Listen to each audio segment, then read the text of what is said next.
go! This is Smolleyball, a freak hybrid between pickleball and volleyball which puts your reflexes and athletic improvisation to the test. This video is a brief introduction to the game's basic mechanics to get you and your unfortunate Smolleyball sparring partner started. So, what do you say? Are you ready to play? Smolleyball is played 1v1 with a durable outdoor volleyball. Matches are best out of 5 sets, with each set played to 8 points, win by 2 optional, and rally scoring. The game is played on a standard pickleball court. If the ball lands between the baseline and non-volley line, as well as inside the 2 sidelines, it's playable. Here is an overhead view of a pickleball court, with the dotted line representing the net, running through the center square known as the kitchen. The quadrants highlighted in green show where the ball can be returned offensively and be considered inside the court boundaries. Everything in red outside the court, as well as the center square known as the kitchen, show where the ball cannot be returned offensively and are considered out of bounds. Lastly, overhand attacking or spiking is only permitted if the player is completely behind the kitchen. Sending a ball over from the kitchen is still permitted, however, but it must be a high bump or set, not a spike. The highlighted green quadrants show where spiking is permitted, and although this image doesn't really show it, overhand attacks outside the sidelines are permitted as well, as long as they're behind the kitchen. If a player steps foot on the non-volley line or inside the kitchen, highlighted in red, they are only permitted to send a bump or set over, approximately head height or greater. You can serve from anywhere between the sidelines and behind the kitchen.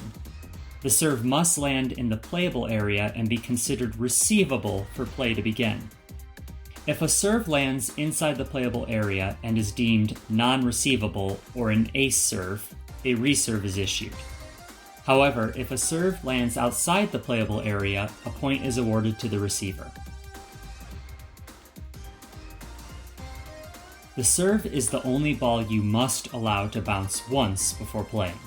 2 touches minimum are required before returning the ball, and up to 3 touches maximum. You can allow 1 bounce on the attack, then play the ball with up to 3 touches.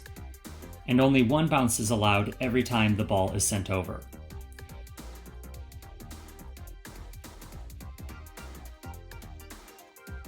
Like volleyball, you can also play the ball immediately using your 2 to 3 touches without a bounce.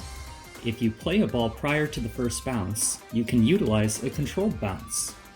However, a controlled bounce counts as a second touch and must be returned immediately following the action, as demonstrated in this example.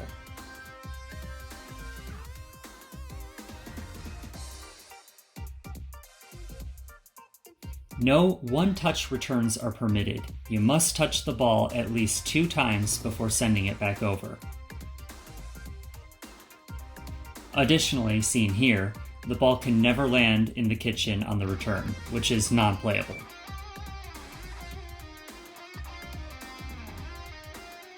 Rotate the serve after every play regardless of the awarded point, as the receiving side has a considerable advantage. Before we wrap up, let's take a look at a few examples of common illegal plays, and just a few exceptions. As stated earlier, spiking from inside the kitchen is not permitted.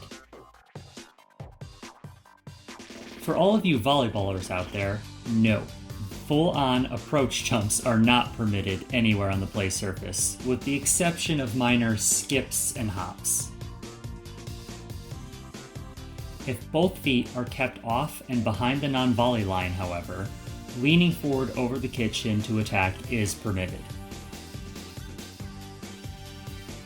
Volleyballers are going to be familiar with this one as well, but for those of you who are new to the concept, it is never legal to play a ball that is completely on the opponent's side of the net.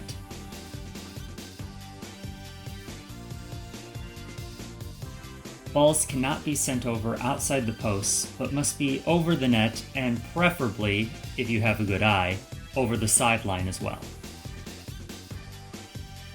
Earlier I mentioned non-receivable serves inside the playable area are issued a reserve. This is to prevent games from being won solely by acing. Here are a few examples of non-receivable serves.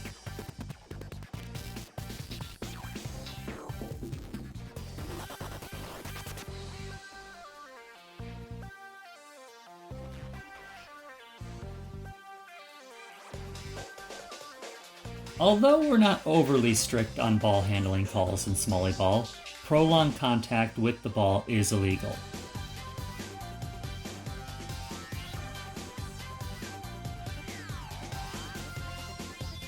Ideally, depending on your individual skill set, for a ball to be considered legal, it must be contacted briefly and released quickly.